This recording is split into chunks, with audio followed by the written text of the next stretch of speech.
Welcome to Wireless Future. I'm Eric Larsson, and I'm here with my colleague, as always, Emil Björnsson. Hello, Emil.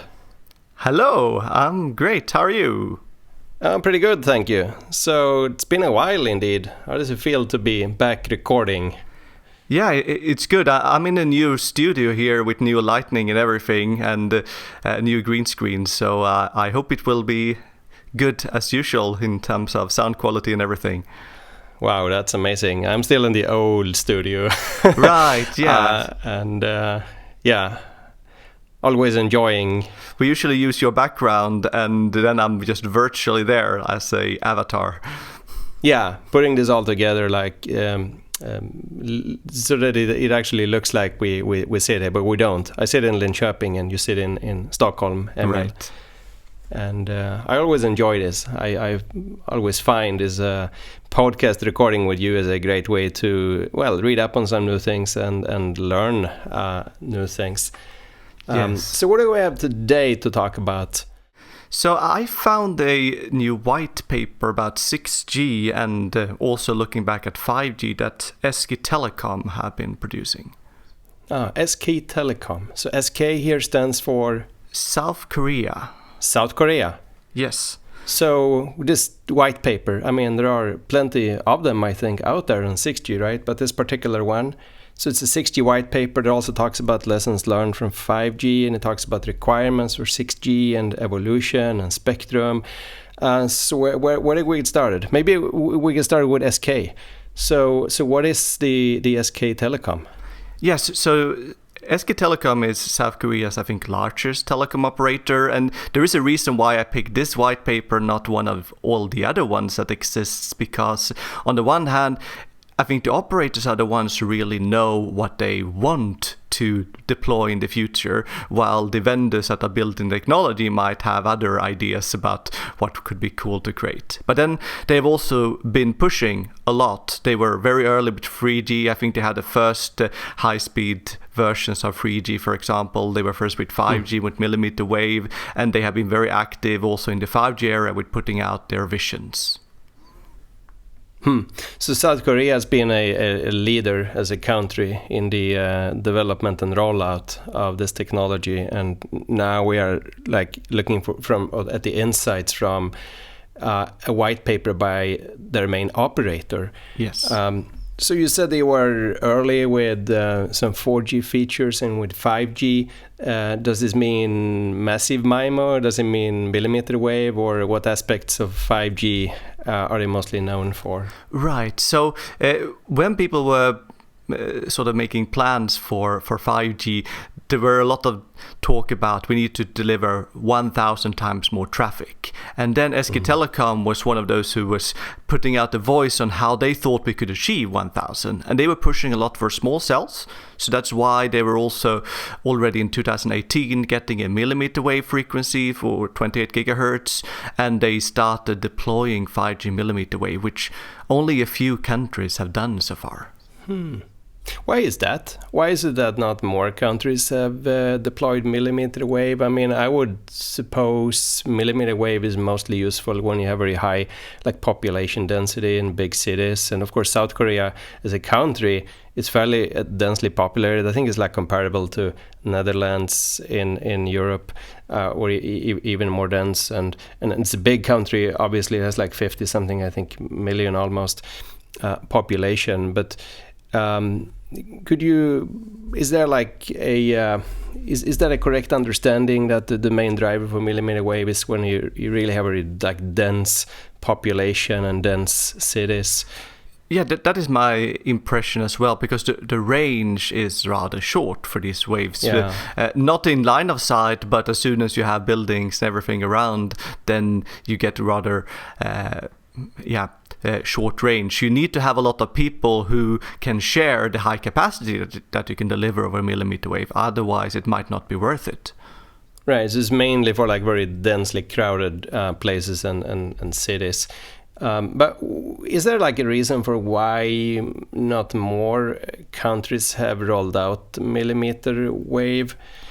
So since you need to deploy a lot of more base stations than you would need at lower frequencies because of the shorter range, at least if you want to sort of cover large areas, then I think a lot of operators were sort of waiting and looked what happens in South Korea, and they were also seeing that maybe we can start with deploying massive MIMO in lower frequencies and then deploy millimeter wave. Right. So basically you're saying that for millimeter wave to work, you need very densely deployed base stations. Yes. And South Korea were like pioneers in that deployment, and others have waited to see a little bit how well that worked out. So how did this work out then with the millimeter wave deployments over there?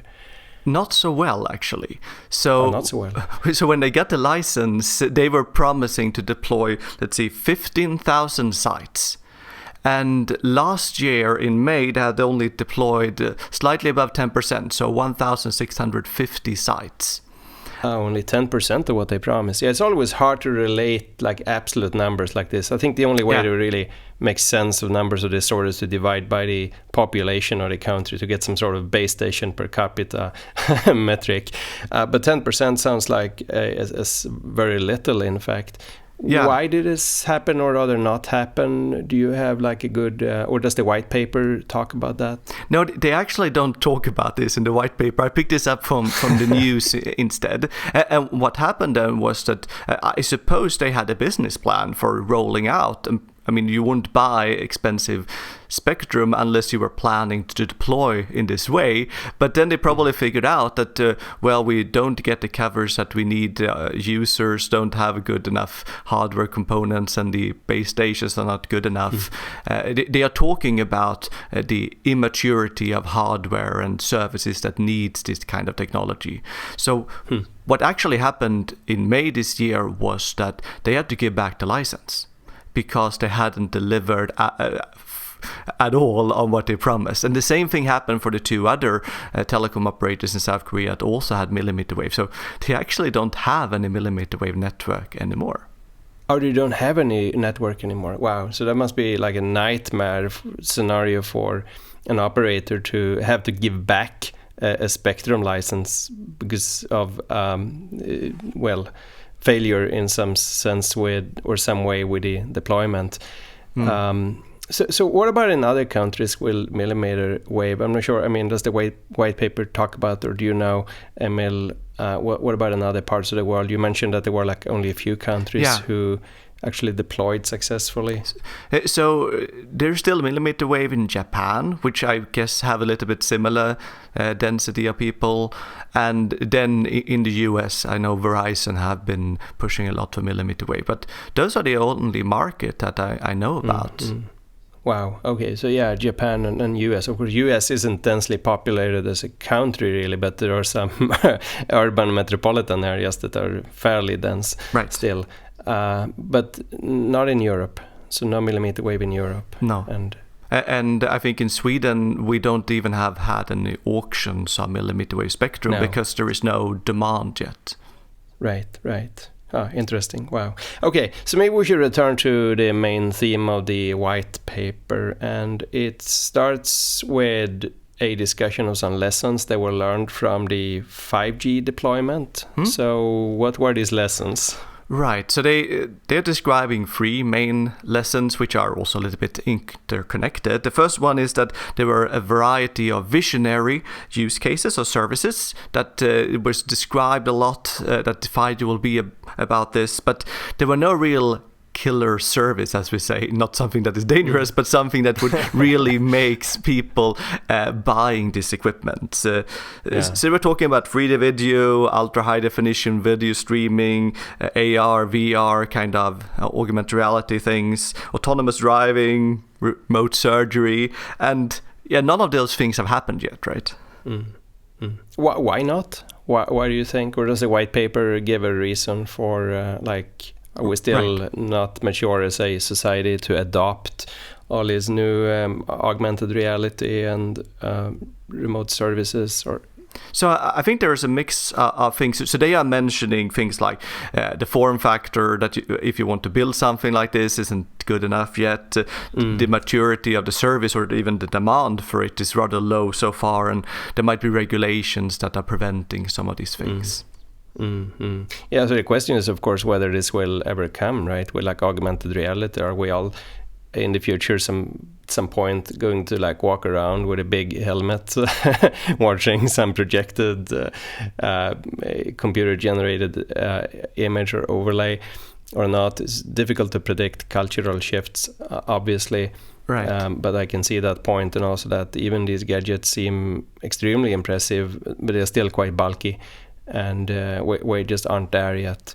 Yeah, and I think there is a point there with that when you promise that a technology like 5G, which is something that will live for 10 years or so, will deliver certain new nice services, there isn't much reason for those services to be available from day one, because it's not like someone will develop devices that can only be used with a network that haven't been rolled out yet.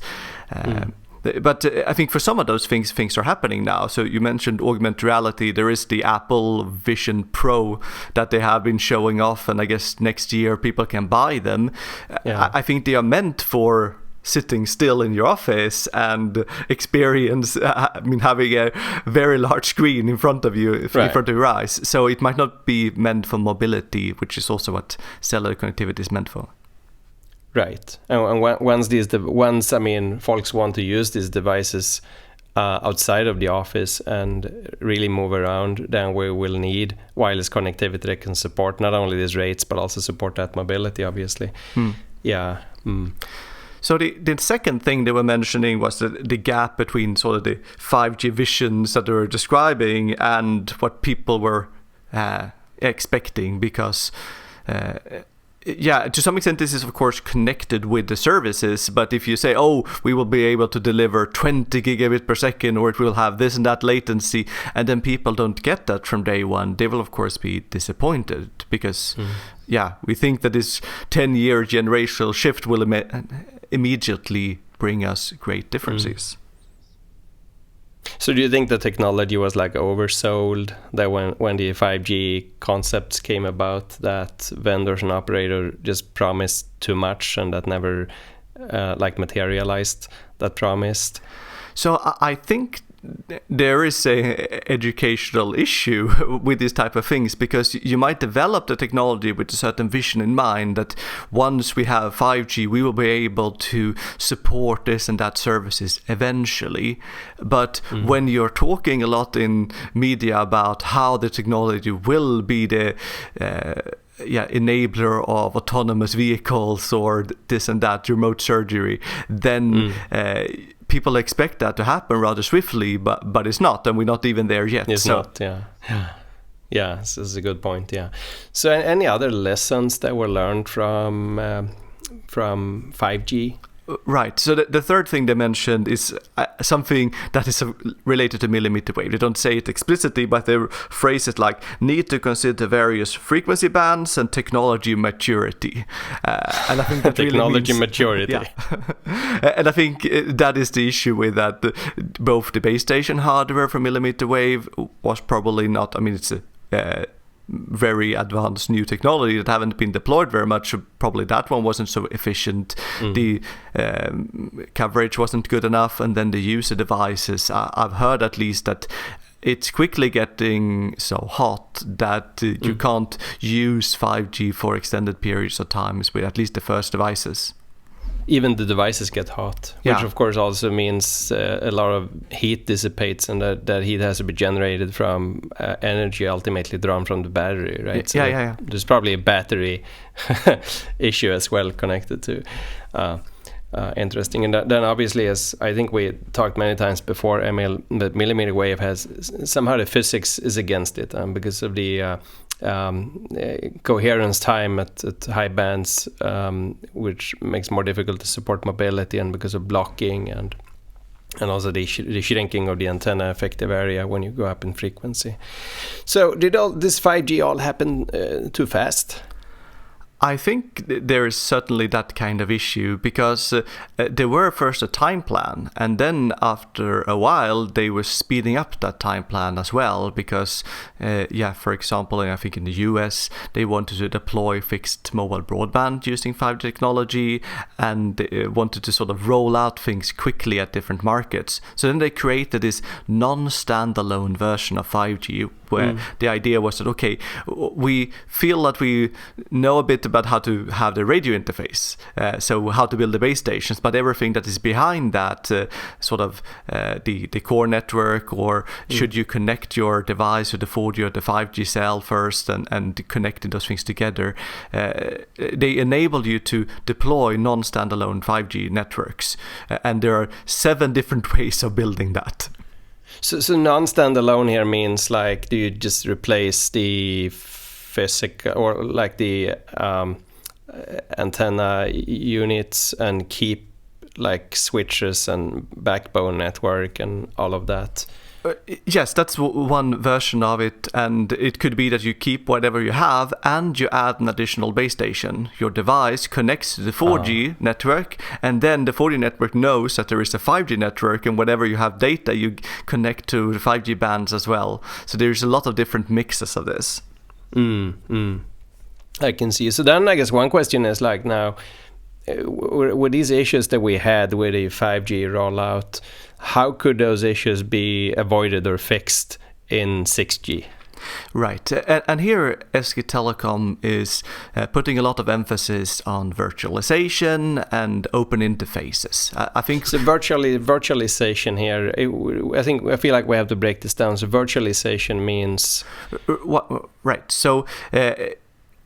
Conventionally, every piece of hardware is sort of the hardware is built for doing certain things, such as the baseband processing, for example, and it is really fine-tuned the hardware to do just one thing, and if you want to update things, you have to replace the whole box. And virtualization is the idea that you are using more general purpose computers, and you software define a lot of the different processing so that you can update it more easily.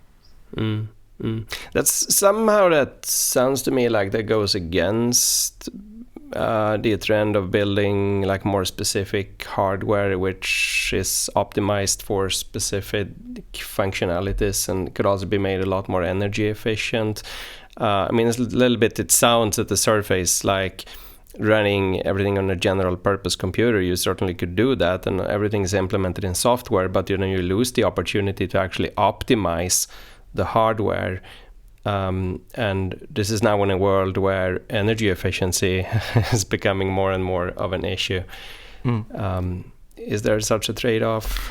Yes, there is such a trade-off. It might not necessarily be that easy that it only goes in that direction. I think this is connected to what is called Open RAN as well, that traditionally if you are buying these different boxes that you need for the baseband processing and base stations and so on from one vendor, then what interfaces you have between the boxes, that wasn't standardized. So the operator sort of can optimize it certainly in their best way and what they thought was the best way of doing it, but you also sort of get locked in. And then the idea with Open RAN is that the interface between all the different boxes that you need in your network would be standardized. What kind of messages you can send in between them, but then you should be able to buy the different boxes from different vendors. Hopefully they can be optimized more swiftly. There will be more of a market pressure to do things better, but I think the risk is that a lot of things also becomes less efficient.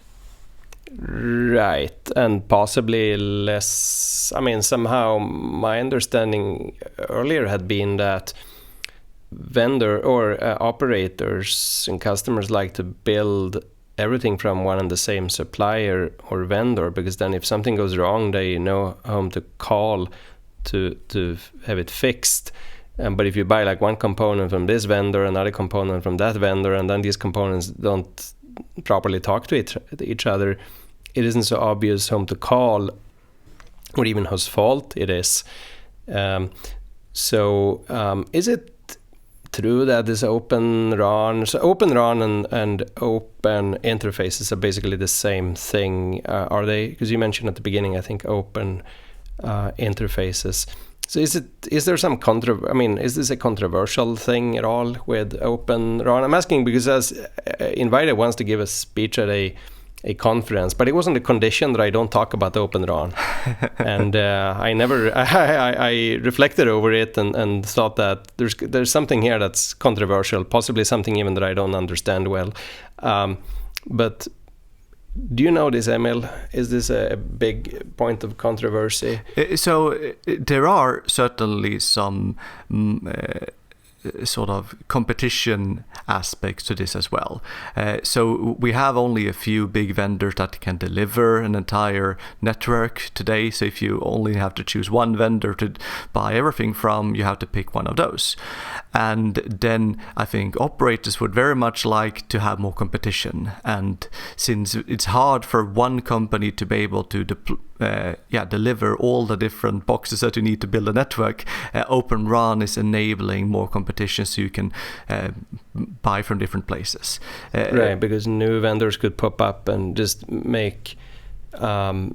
sell specific or particular components, then assuming they follow the spec, then would just right out of the box fit in and work together with the rest of the equipment. So that they should facilitate reduction of costs and improved competition. Yeah, then I can imagine that many of the operators actually don't want to buy their equipment from unproved small companies and mix and match whatever, but they want to have this as a leverage against the big vendors. Because if you build an entire 5G network or 6G network for that matter from one vendor, and then something breaks and you need to buy a few more boxes, they say, actually we have increased the price on these boxes by 50% since last time, it's supply chain issues. So then you want to have this possibility, okay, I can actually buy from someone else. Right, to buy from different vendors, yeah. So that should be obviously an advantage as an operator. Right, but and then virtualization on its own have benefits in the sense that instead of having one baseband processor per base station, you can put this once on a server which is located a few kilometers from the base station, and it can be shared between many different base stations, because usually not every base station has full load at the same time. So if they can pool their needs at one place, you can also sort of reduce the amount of computational power that you need. So you mean even shipping the actual baseband data off the site for processing elsewhere? Interesting. Okay, so basically you're saying that the approach to avoid these issues that were there with the 5G rollout would be, in the view of the SK white paper, virtualization on one hand and open interfaces, Open RAN on the other hand. Yes. Which seems possible, but not totally, I think, obvious, considering all aspects of the issue. And I think what they're after is some kind of forward compatibility, so that if you are finding better ways of doing things in the future, you are not hit by the fact that you were early with deploying something, because you can always update the software without having to tear down your entire network and deploy something that is more efficient. So forward compatibility, really meaning that you could install essentially new firmware once new features become available or new needs, but keep like the hardware platform. Because also this non-standalone thing, it was only able to deliver enhanced mobile broadband and not all of these other services that was promised and that people were expecting. So I think operators gave themselves the possibility to deploy 5G early, but also to make it more expensive to actually achieve that 5G experience that people were expecting, because you have to then buy new hardware later on.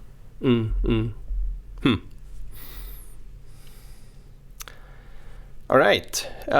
So where do we go from here, Emil? Should we shift gears a little bit and talk about something else? How about AI? Because the white paper, I think, also mentions AI as an enabler. Of course, everybody's talking about AI, and it can mean a lot of different things depending on the on the context. But now, in the context of the 6G white paper, how is AI seen to be an enabler for new functionality that 6G will offer?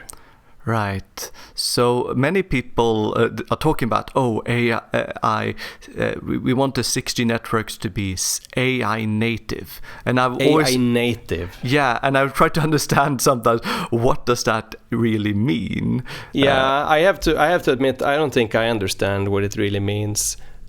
Is there like a consensus on or a definition of the term? Yes, so I think it goes like this. So, of course, today there are a lot of data analytics being done in the base stations in order to figure out how you should optimize different interfaces, particularly perhaps resource allocation things, usability, when now there's a lot of users in the cell, when can you turn things off and such things. But you need to sort of be clever with the implementation. And the idea with 6G native is that you would already standardize from the beginning how you can collect data and share them between your different boxes in the networks and use that for improving different features. So you will standardize that kind of data collection and analytics. So there would be like some general AI algorithm that just sucks in all data from mobility and beams and cells and so forth, then makes that like trains on a lot of historical data and makes decision. Is that the vision? Or I mean, how much of classical algorithms would actually be replaced by AI here? I would imagine that you don't want to change things that really works, but there are a lot of different aspects, particularly when it comes to user behavior, that is hard to predict in advance and that you want to tune differently in different cells, and therefore right. If you start from man-made algorithms and you fine-tune with machine learning, I think that is what you're after. Yeah, user behavior modeling sounds like a golden use case for AI and learning algorithms in my ears. Then obviously there will be lots of other functionality where it's difficult to see that AI has a lot to offer, but there's certainly problems for which we just don't have any reasonable physical models or even good classical algorithms, and there AI could make rather big difference. So they are mentioning 6 specific things that they think are interested. And of course, some of those things are already discussed now in 5G. One of them is that when there is not much traffic in the cell, you would like to turn off certain pieces of hardware to save energy and then turn them on again as soon as there is usage. That Emil doesn't sound very 6G-ish. I mean, turning off something when it isn't used is like teaching the kids to turn off the lamp or the light when they leave the room, right? They should have been there from like, if not the first generation, at least the like second or third of cellular technology, is what it sounds like to me. Right, and I think the thing is that you don't want the user to sort of say, oh, now I will be turning off for a while, but it's more like, when does the kids leave for school? Can we learn that? And then we can turn it off immediately, and then we can turn it on again when we expect them to come home, and maybe they are following a schedule, so there is some kind of predictability there. Yeah, and also I suppose turning off is one thing. It's actually, I mean, turning off is quite easy, right? Just shut the power, but turning on might be more difficult than actually turning on quickly enough that users don't experience unduly delays or other trouble. Another thing you mentioned was like mobility in the cells, I think, but I thought 6G would be a lot about cell-free access and cell-free MIMO. That I think both of us have in the past done some academic work on the topic. Is there like any consensus, or does the white paper have any opinion about cellular or cell-based communications versus this notion of cell-free? So they don't talk specifically about the cell-free aspect or even collaboration between the base stations. What they are mentioning related to this is mobility management on just resource allocation between different frequency bands. Because I think when we are considering cell-free in our research, we consider one frequency band and how you handle mobility and things there. But if you now have 4 or 5 different frequency bands, you want to put users in the best location and handle the load between those bands. And I think that is a difficult problem that AI might be able to deal with. It absolutely is. And that's another thing or problem where it sounds like AI could be a very useful and effective enabler. So shifting traffic around multiple bands, and I suppose these bands could be quite far apart or not. I mean, are we now discussing like devices that could connect to maybe sub-10 networks and to millimeter wave and others simultaneously? And then that becomes like an interesting question, how to optimize the assignment of bands. So I think I interrupted you too much. You mentioned there were like 6 directions where AI would be native in these networks.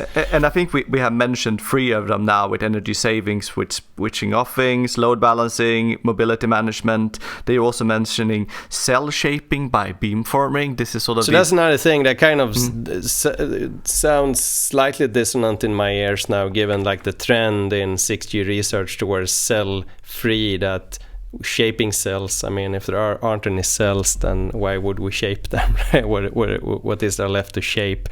But fair enough. Let's see. So then they mentioned link adaptation, which sounds like something that would be easy to deal with, but apparently it's not as easy in reality, because you're transmitting relatively short blocks of data. Maybe the codes are spanning some 5 to 10,000 symbols or something like that, and then the interference that you are experiencing there might be hard to predict, and that will have a lot of impact on your link adaptation. And then finally, there are these type of things, compression of channel state information, if you pass it around, beam management and positioning accuracy, things that are, I guess, particularly relevant if you are using analog implementation in the millimeter wave. Right. So in summary, I mean, a lot of implementation matters where we currently don't have good enough algorithms, and where AI and machine learning could come to rescue, relying on the collection of large amounts of training data, I suppose, and really adapting. I mean, once you cold start a system, it might take a while for the network to really burn in and learn how to operate efficiently, but over time it will. Yeah, and you want to be able to enable these AI algorithms by having this means of collecting, passing around data, analyze them, make decisions, and then store the data. All right.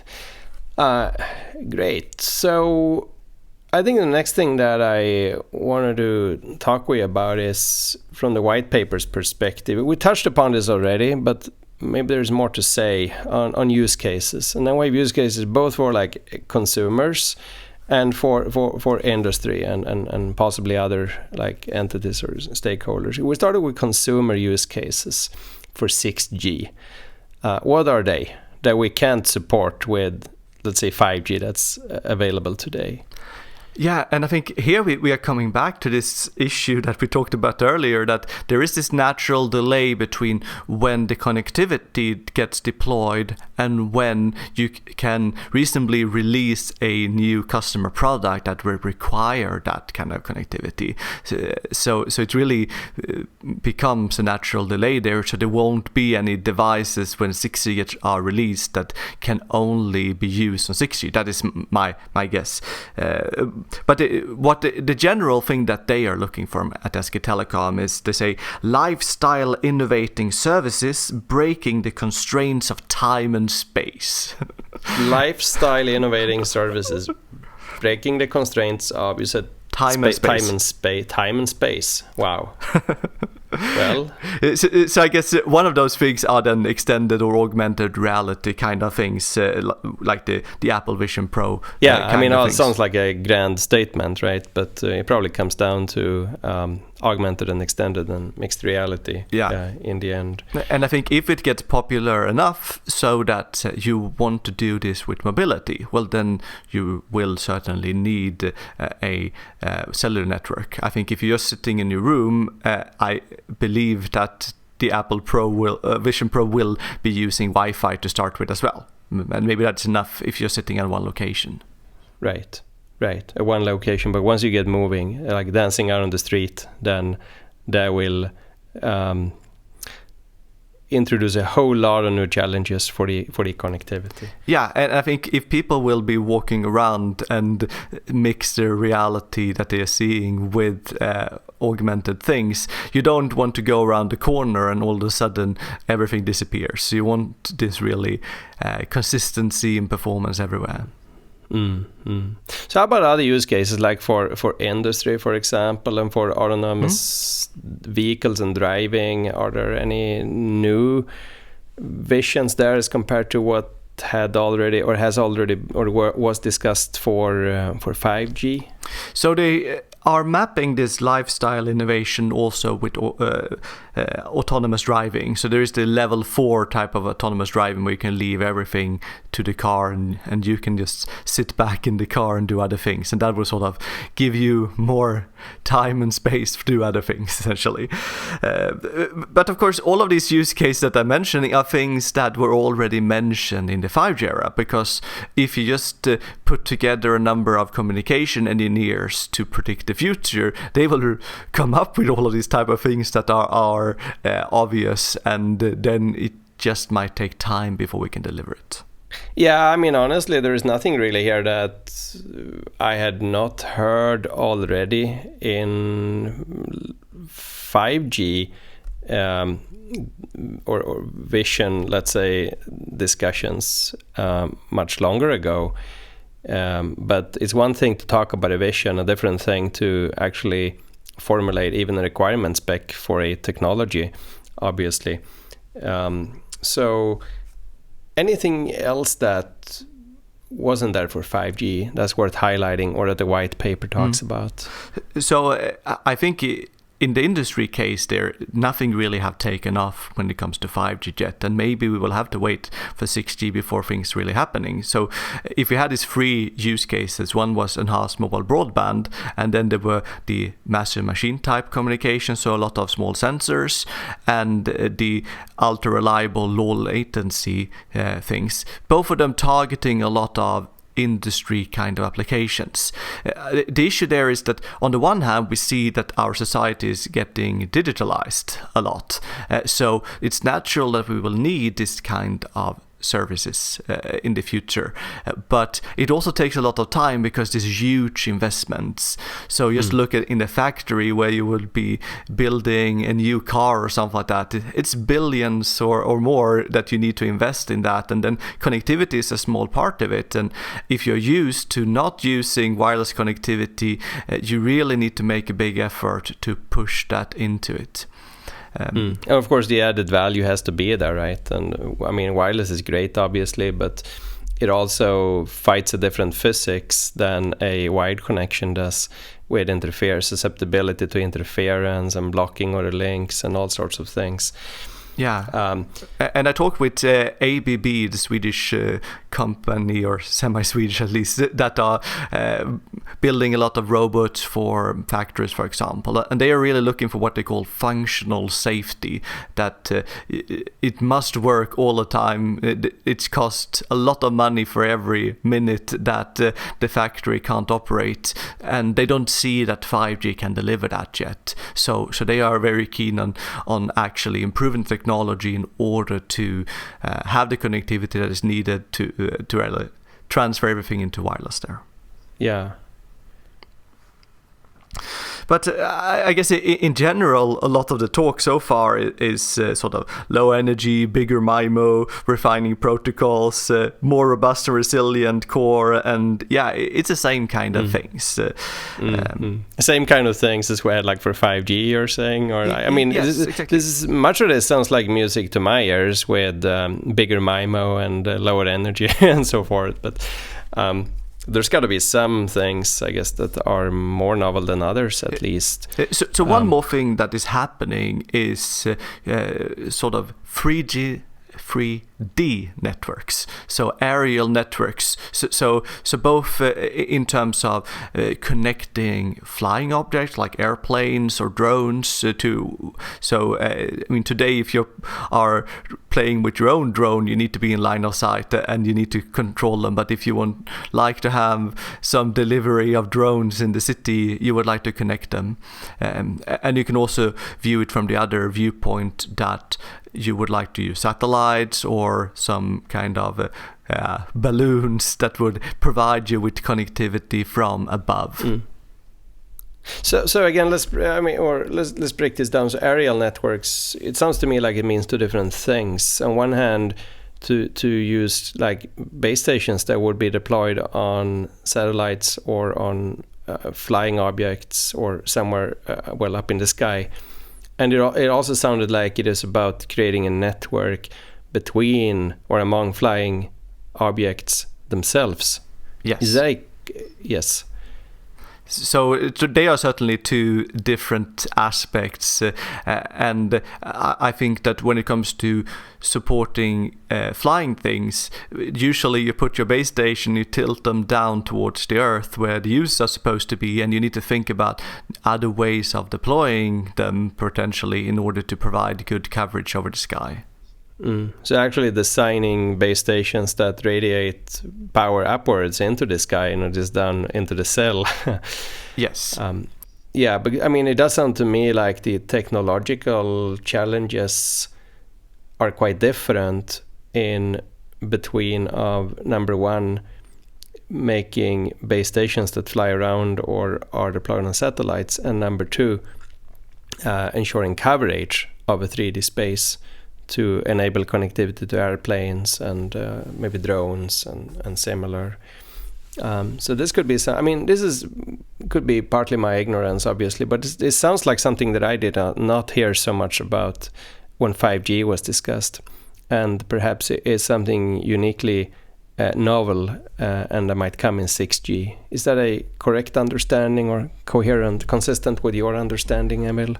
Yes, I think there were a willingness from the satellite business to be involved in 5G, but it didn't really happen. I think what they are looking for now is that you make sure that the 6G standard can also be utilized for connectivity with satellites, so that you're using the same kind of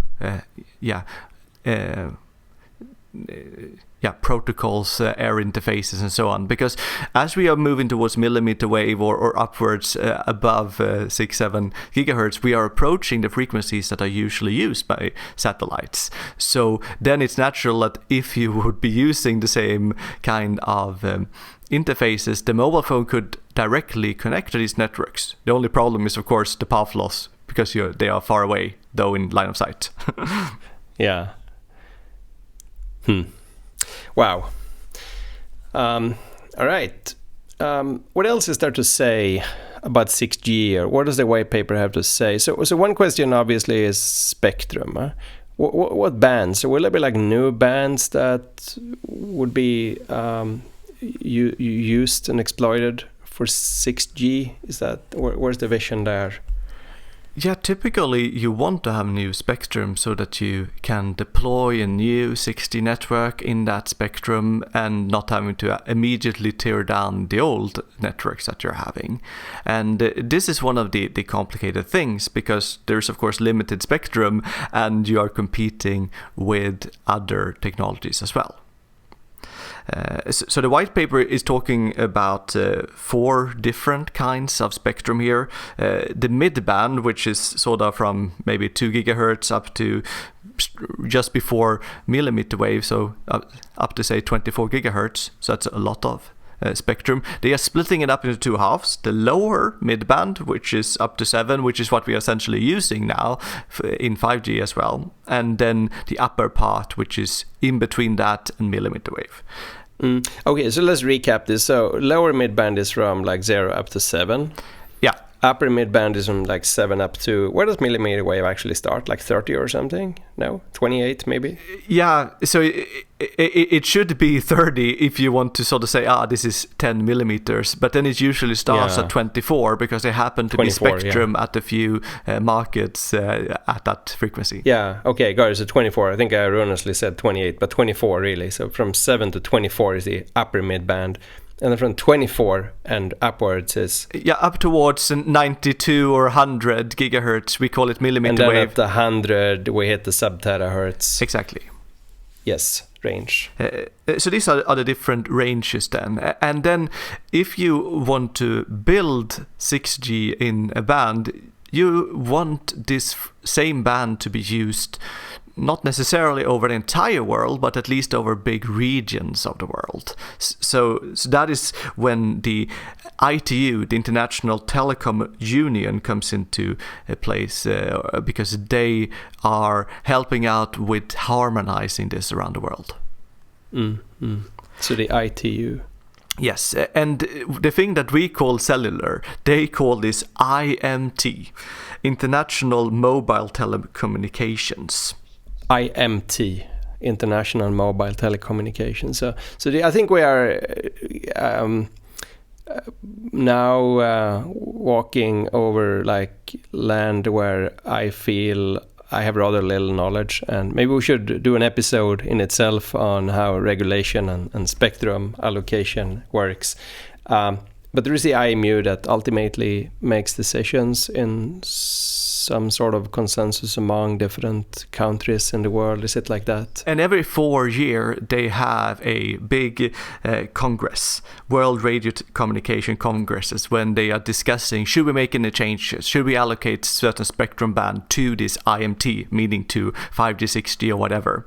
And there is one such conference now in, I think, December, but at least this year. And then there will be another one in 2027.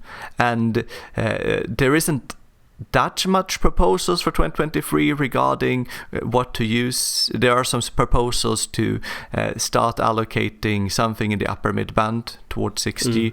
But otherwise, it's in 4 years' time where the really tough decisions will have to be made to allocate something new. Yeah, I mean, it sounds a bit like a tough call, right? Given that millimeter wave deployment, as we discussed at the beginning, didn't really succeed so well, than to come and ask for even more spectrum, especially around those frequencies. It's one thing to ask maybe for like more low band or sub 10 or 7, whatever, but to ask for like, well, 30 gigahertz millimeter wave didn't work out so well, so now we want more at 28. That sounds like a tough call or a tough request to come with, so it'll be quite interesting to see how all this plays out. Yes, I think this issue will certainly be there because it's not like there is a lot of spectrum lying around that no one is using.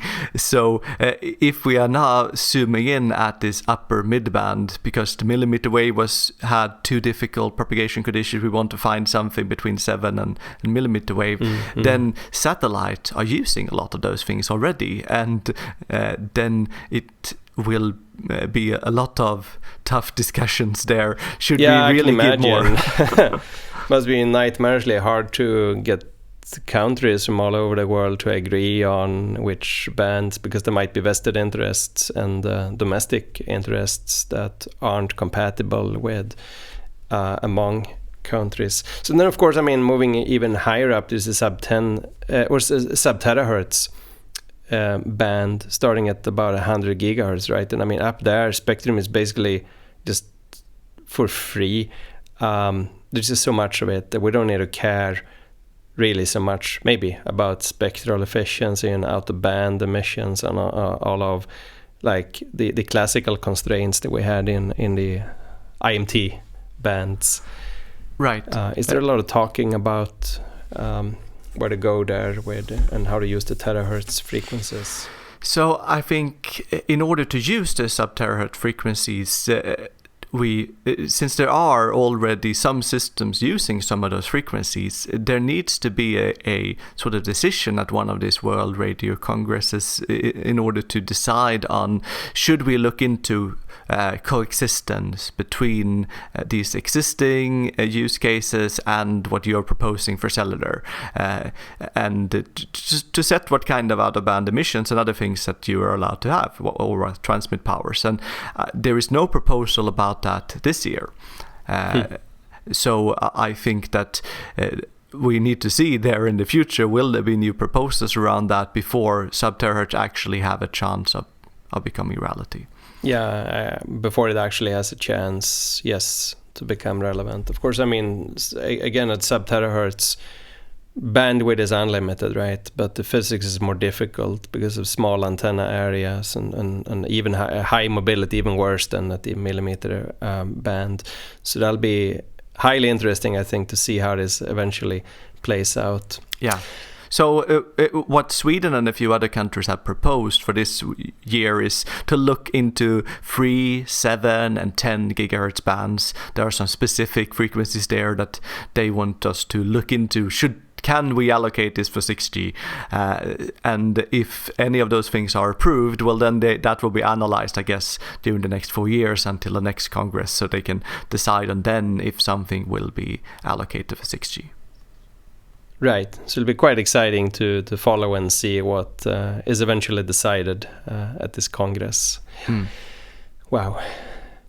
All right. So I think our discussion here today has mostly been around the white paper, but also a little bit intermingled with like your and maybe mine personal understanding of matters. So I guess a natural question here is how much of consensus is there out there on, like, I mean, because now we talked about one specific white paper, one specific company, namely this operator, right, SK Telecom. How much of consensus is there? Because there's a bunch of other white papers that have been written about 6G. So how much consensus is there about all these matters with 6G, with the possible points of controversy and contention like virtualization and Open RAN that we touched upon, and about the importance of different spectral bands and about what applications that will drive the development. And there are a few things that we didn't touch at all, I think, here. One is reflecting intelligent surfaces. How important will they be in the 6G deployments? And we didn't talk, I think, at all about energy neutral and backscattering communications. And we didn't talk about sensing, I think, integrated sensing and communications, which is another thing that a lot of folks in academia work on. And we didn't talk about semantic communications, which is another direction that some folks in academia are investigating. So, but overall, do you have a good feeling for like how much does this white paper, does it differ? I mean, it opines on a number of issues, but how much does it differ from what the opinion of the, if there is anything like a consensus, but from what others in the field think? So the other white papers I looked at are providing somewhat similar kind of opinions about things, but yeah, you mentioned some of these other technologies or aspects, and I think some of those are discussed at other places and will become important. But the way that this really works is that this ITU organization, they have a radio section that is putting out requirements for something being called 6G, and then you need to let companies, in this case 3GPP, where it would be the organization where companies are agreeing upon how to build 6G in order to reach those requirements. And the requirements aren't there yet. So that is also up in the air. But there were a first meeting in June this year in the ITU where they were discussing what would be the requirements. And they haven't put any numbers or anything like that, but they will eventually put out a report called IMT 2030, which is sort of means what requirements do you need for technology to be called 6G. And there they have at least started to talk about use cases and what kind of metrics they will consider. So I can mention a little bit about that. So when it comes to metrics, it's of course better data rates, better spectrum efficiency, better or shorter latency, higher reliability. So the things that we already have. And there they will be tuning I would numbers. even say the things that we've been talking about for decades. Yeah, right? yeah, It's exactly. always been there, like in wireless connectivity. But they do have a few new capabilities that they are specifically labeling like that. And that is about coverage, about sensing capabilities, about AI capabilities, so the thing we talked about there, sustainability, interoperability, which I guess is the Open RAN kind of thing, the openness there, and positioning. So there will be some particular requirements related to all of those things. Then when it comes to use cases, we have those three that I was mentioning: mobile broadband, massive machine type communication, and ultra reliable low latency. And those things will remain. They will rename them to something new: immersive communication, massive communication, hyper reliable low latency communication. That seems to be their names, but it's essentially the same kind of use cases. You just crank up the numbers a bit. But also there they have a few different new use cases that they are mentioned. So 3 of them. So you get 66. So it's integrated sensing and communication, which I personally also think is a nice topic. Ubiquitous connectivity, which I'm not entirely sure how they are defining, but maybe this is also sort of related to high coverage. I think it's just another name for coverage, is what it sounds to me like. And then finally, integrated AI and communication, which I guess is also something related to both AI within the network, but possibly also to support some kind of AI going over the network. But that's a whole different thing, right? I mean, it's one thing to use AI algorithms within the network to solve algorithmic problems, which I would not consider a goal in itself. That is just like an enabler, just like any other piece of signal processing or optimization algorithms that go in there. But using the network to support AI algorithms, that's something else. Like collecting data from edge devices to that collaboratively trains a machine learning model, for example, in the cloud. And that is something that seems a little bit more novel to me, and that was not discussed so much, I think, for 5G. So there does seem to be a few new things here, which I guess is good news for us working in the business of, let's say, wireless comms and the related. Exactly, and I think when it comes to enabling AI over the network, we had a previous episode where we talked about that as well with Carlo Fischione, who was visiting us. In fact, we did, yes. Wow. Yes, that's it. That's it. Yeah, so thank you so much, Emil. It was a great discussion. I learned a lot of new things, and hope to continue discussing with you again new topics. Yes. In a next episode. And of course, we are so happy that people are listening to the podcast, and that is the reason also that we are continuing doing that. In addition to just having a nice conversation, we also record it for you. Absolutely. So don't forget to log into YouTube and hit the like and subscribe button. Yes.